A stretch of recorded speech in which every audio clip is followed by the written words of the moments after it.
And so with our planning out the way and mapping out what resources we're going to need at each stage, everywhere from extraction through to our T3, it's time to actually get things underway, get things built. Now, as you'll remember, here's our map. So we know what we need for robotics, for our 2T2s, and our T1s, what our average per hour extraction is, and our list of candidate planet types. Now for this, I've gone for 2 different plasma planets. And as we've got our double multiplier, of course we're going to need 4 T1s per planet, 2 for each particular type of T1. So let's have a look at our planets. Now I've already configured the planets. As you can see, I've got my extractors, extractor heads. Since we're going to need to be pushing these planets to their maximum, you're going to want Command Center upgrade 4 or preferably 5. You're also likely going to want to have planetology as far as you can go, and if possible into advanced planetology. It'll help you find the best location for your extractors. So let's get our extractors out the way. So here's our base metals. As you can see, it's able to go to 13,000. So that's under our 12. That's over our 12,000 per hour. So that's good. If we wanted to try and push it further, we just start advancing that to the right. And as you can see, we're left with this one here. So we're at 13,000.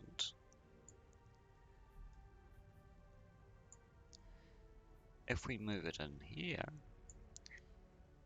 you can see our average per hour is increasing by quite a bit. So we're now at 20,000 per hour.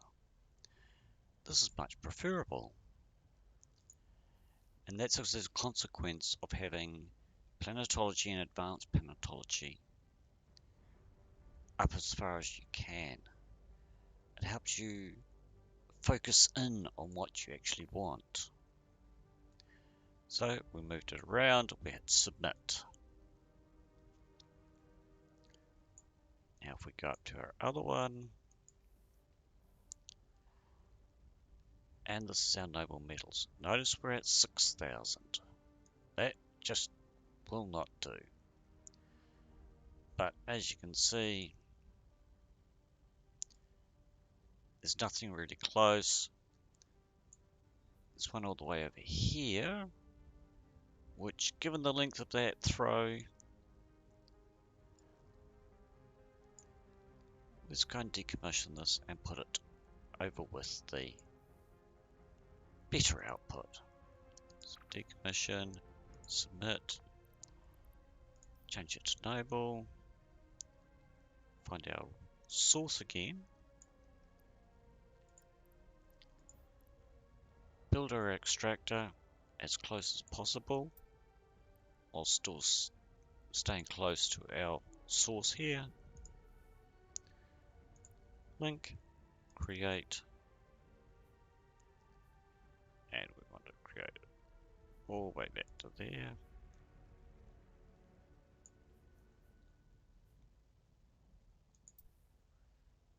Submit that link.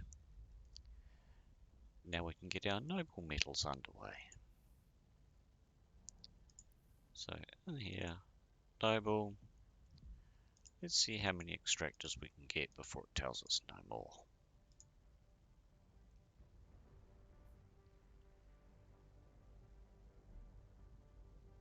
we can get one more. Now if we try for an eighth, no, it would overload the power grid. So let's match up our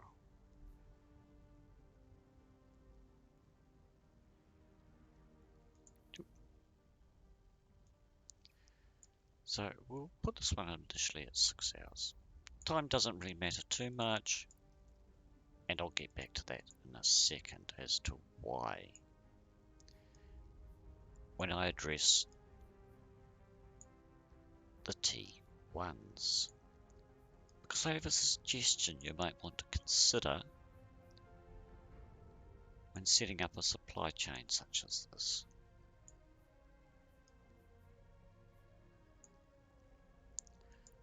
Way more than we need. Excellent. Now, of course, we need to route our products. If you decommission and recommission, you're going to need to, of course, set up your routes again. Right, so that's everything moving along, 6 hours, 6 hours. Now we see to our T1s. As you can see, I've already got the product, and I've already set the outgoing route. Producing, outgoing. And because they're the final step, they're going to the launch pad. Remember, the last step in your chain on a planet can go straight to your launch pad.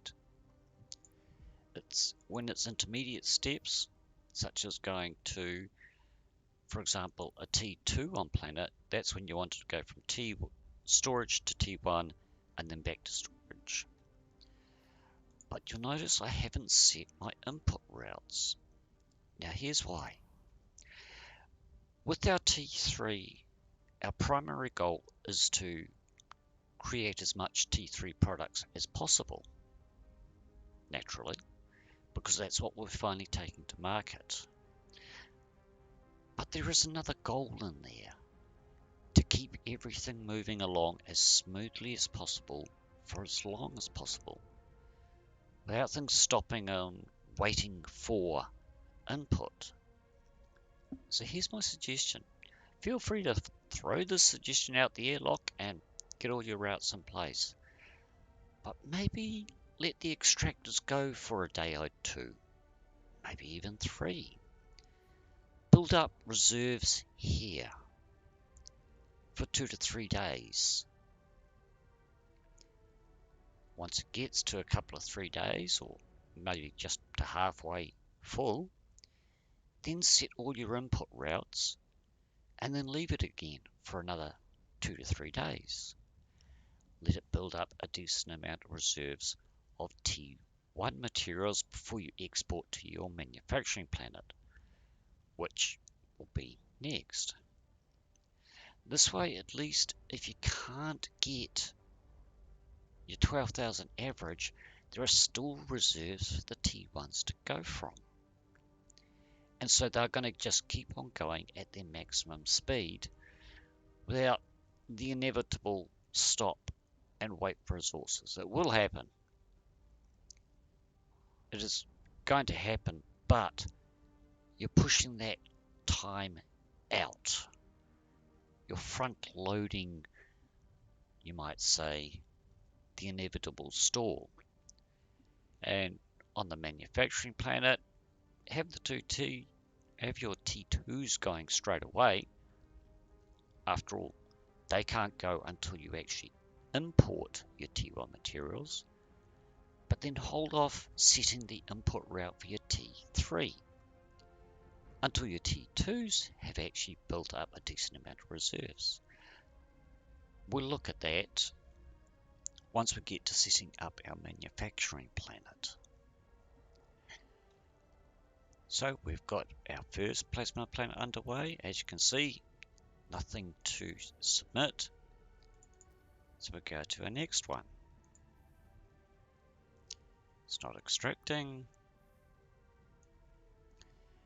Now, even though it doesn't look as rich, you see we've got still, our average per hour is pretty good. It's heavy metals, so we'll start that.